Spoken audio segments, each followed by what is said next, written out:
그게 나를 축복하는 길이니까요.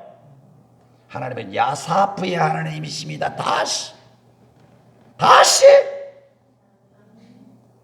다섯 번째로 오직 말씀으로 돌아가야 합니다. 위기의 시대는 하나님의 말씀으로 돌아가는 시기입니다. 세상이 어려워질수록 본질로 초심으로 돌아가는 게 참 중요합니다. 말씀의 능력, 복음의 능력, 성령 임재의 능력, 기도의 능력을 믿어야 되는 것입니다. 그게 바로 다시 교회여 다시 타올라야 됩니다. 한국 교회가 경제가 사정이 나아지니까 배가 불러오니까 기도의 능력을 잃어버렸습니다. 한국 교회가 사는 길이 뭡니까? 기도예요.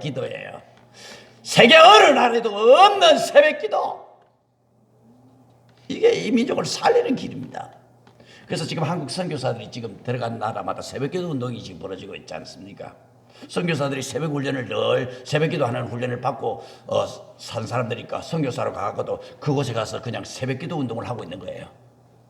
참 안타깝게도 저희들이 후원하고 있는 인도 선교의 선교사들이 코로나에 걸려가지고 한 사람은 돌아가셨고 지금 부부는 거의 생명 위독한 상태에 지금 놓여 있습니다. 타국에서 얼마 전에 들어가셨어요. 나와 있다가 코로나 때문에 나와 있다가 얼마 전에 들어가서 제가 같이 만나 식사도 같이 하고 제가 식사 대접을 하고 선교사들 한 10대 명 모여 있는데 인터넷 하는 거 또 카톡 하는 거 이런 것을 다 훈련도 하고 제가 식사도 대접을 하고 그렇게 했는데 김영철 선교사님 김진숙 선교사님 그 부부가 한 달 정도 됐어요. 들어가서 안 들어가면 안 됩니까? 그러니까 꼭 들어가야 할 일이 있다고 만나야 할 인도 사람들이 있다고 들어갔어요.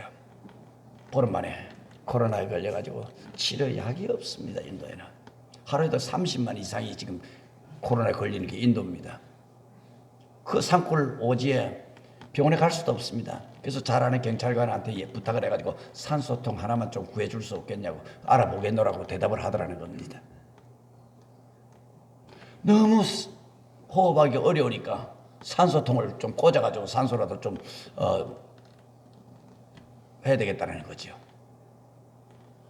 그들은 지금 기도해야 사는 겁니다. 여러분들이 기도해 주셔야 됩니다. 우리는 너무나도 평안한 시대에 살고 있습니다. 지금 대한민국의 코로나 때문에 그렇게 위협당하지 않습니다. 오늘도 복음을 전하는 선교사들은 그곳에서 죽어가고 있습니다. 복음을 전하다가 우리 같은 혈육이 아니지 않습니까? 피부색도 다르고 언어도 다르고 풍습도 다른 그곳에 가서 죽어가고 있습니다. 우리가 기도해야 됩니다. 바른 예배를 드려야 됩니다. 하나님께로 돌아가야 됩니다. 오늘도 우리는 이 말씀이 들려지면 사는 겁니다. 이 말씀이 들리지 않으면 망하는 겁니다. 하나님의 말씀을 듣는 자는 살아나리라 그랬습니다. 마른 뼈들도 하나님의 말씀을 들으면 살아나리라. 믿음이 사라지는 이 시대 마지막 때에 주님이 말씀합니다. 믿음을 보겠느냐? 내가 다시 올 때 과연 이 세상에서 믿음을 보겠느냐고 말씀을 하셨습니다. 여러분 어떠한 어려움이 있어도 우리는 믿음을 지켜나가야 됩니다. 우리의 믿음의 선조들은 전쟁통에서도 예배를 하나님 앞에 예배 드렸습니다. 피난 가는 피난 길목에서도 하나님 앞에 예배를 드렸습니다. 저 북녘 땅에는 지금도 인도자가 없고 설교자가 없지만 말씀을 펴놓고 말씀을 읽으면서 줄줄 울면서 땅속에서 산속에서 예배를 드리다가 능력을 받는다는 겁니다. 민족 다시 통일되게 해달라고. 우리의 잠꼬대 같은 소리 때문에 통일되는 게 아니란 말입니다. 이런 정신부장 가지고 어떻게 북한을 통일시키겠습니까? 그들의 울부짖음이 하늘에 사무치면 되는 거예요. 여러분 오늘 이 예배에서 내게 주시는 말씀이 들리면 내 인생이 밝아집니다. 왜? 말씀은 빛입니다. 말씀은 등불이기 때문에 그렇습니다. 그 말씀이 들리면 병든 자가 낫고 마음이 상한 자가 치유를 경험하게 됩니다. 왜요? 하나님의 말씀은 치료하는 광선이기 때문에 그렇습니다. 하나님의 말씀이 들려지면 넘어진 자가 일어납니다. 하나님의 말씀은 왜요? 힘이요 지팡이기 때문에 그렇습니다. 세상 살 맛을 잃어버린 사람이 있습니까? 세상 사는 게 하나도 재미없다, 이렇게 살아야 되냐? 인생 맛을, 하나님을 말씀이 들려지면 인생 사는 맛을 알고 삽니다. 세상 사는 게 재밌네, 이래 됩니다. 우리 한번 따라할 거예요. 세상 사는 것이 재밌다. 7명은 대답을 안 따라 하시는데 재미없는 모양인데요. 왜? 하나님의 말씀이 들려지면 인생 사는 맛이 즐거워지게 되어 있습니다. 하나님의 말씀은 달고 오묘한 생명의 양식이기 때문에 그렇습니다. 찬송도 있지 않습니까? 달고 오묘한 그 말씀, 생명의 말씀은. 그만하겠습니다. 시간이 없어서. D.L. 무디의 그 참된 재미난 이야기가 있습니다. 내가 설교하면 우리 교인들은 똑같습니다. D.L. 무디의 설교뿐만 아니라 내가 설교하면 우리 교인들은 그 말씀을 내게 주시는 말씀으로 받지 않고, 야, 이 말씀 재밌다, 내 뒤로 패스. 야무게 집사가 들었으면 좋겠다, 그리고 뒤로 던져버린답니다. 그 말씀을 야, 우리 마누라가 들었으면 좋겠다, 옆으로 획 던진대요. 그리고 야, 이 말씀을 우리 엄마가 들었으면 좋겠다, 오른쪽으로 팍 던져버린대요. 그래서 뒤로 던지다가 보면 예배가 끝날 때쯤 되면은 설교 말씀이 저 바깥으로 다 나가버린대요. 그러니까 머리 말씀 받은 거 하나도 없고 뭔 예배 드린지 설교 제목도 모르고 나간다는 거 아닙니까? 말씀이 들려야 산다니까요. 뭐 30분 하는 설교 하나만 붙잡는다, 말씀이 들려야 산다, 이것만 붙잡으면 돼요. 여러분, 오늘 선포되는 말씀이 내게 주시는 말씀인 줄로 믿으시길 바랍니다. 오늘 예배드리는 모든 성도들 다 나를 축복하는 시간이다, 내게 주신 말씀이다. 할렐루야. 보십시오. 하나님은 사무엘을 통해서 썩은 세상을 치료하고 아픈 고통의 시대를 기쁨의 시대로 만드는데 무엇을 통해서 새 시대를 열어가십니까? 하나님의 말씀을 통해 치유하기 시작하는 것입니다. 그러나 사울 임금은 말씀을 순종치 아니합니다. 이때 사무엘이 말합니다. 순종이 제사보다 낫고 듣는 것이 수양의 기름보다 나으니라 그랬습니다. 한번 따라할까요? 순종이 제사보다 낫고 듣는 것이 순양의 기름보다 나으니라. 아멘. 예배 잘 드리고 말씀 잘 듣고 그 말씀에 순종하는 그 길이 바로 우리가 사는 길이라는 겁니다. 한 시대에 한 교회 한 공동체 하나님의 말씀에 순종하는 사람을 찾아 쓰시는 것입니다.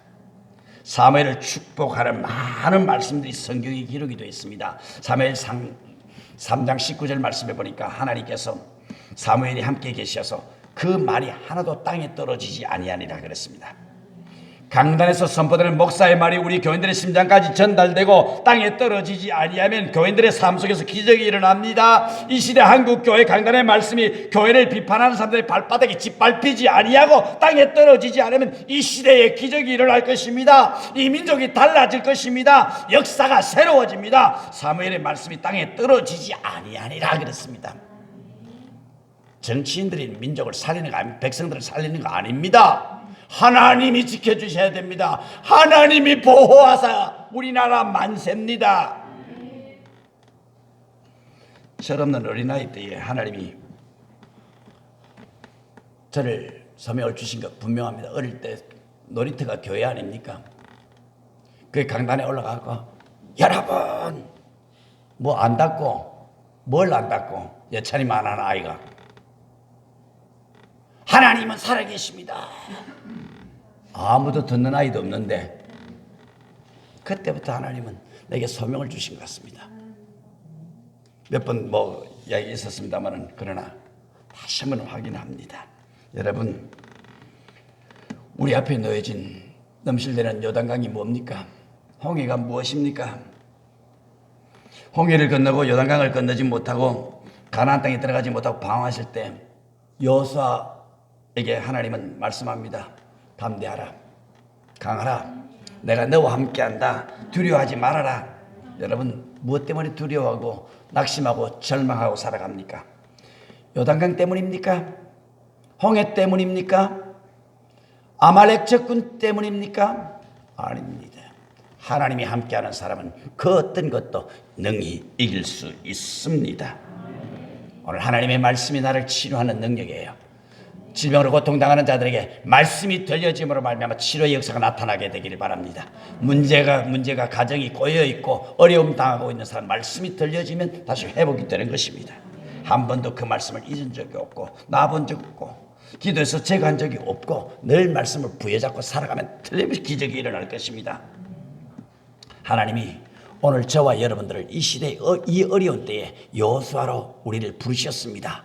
두려워 떨지 말고 하나님의 말씀을 부여잡고 나가는 그런 기적의 사람들이 되시기를 바랍니다. 여러분, 작은 말씀 받아서 그 말씀을 소중히 여기면 큰 기적을 경험하게 됩니다. 기가 울리는 하늘을 진동하는 말씀을 받고도 그 말씀을 소리 여기면 나를 존중히 여기는 자를 존중히 여기고 나를 멸시하는 자를 내가 경멸하리라고 말씀한 것처럼 내가 받은 복을 바깥으로 말씀을 던지고 그 씨앗을 심어서 열매를 보아야 되는데 열매가 말라 비틀어지고 새들이 와서 쏟아먹는 겁니다. 하나님이 주시는 모든 말씀이 저와 여러분에게 들려진 말씀이 나를 바꾸고 가정을 바꾸고 교회를 바꾸고 우리의 공동체를 바꾸는 능력 있는 그리스도인들이 되시기를 주님의 이름으로 축원합니다. 기도합니다. 하나님 아버지, 감사합니다. 이 시대에 말씀이 들려야 산다고 말씀했는데 우리가 정말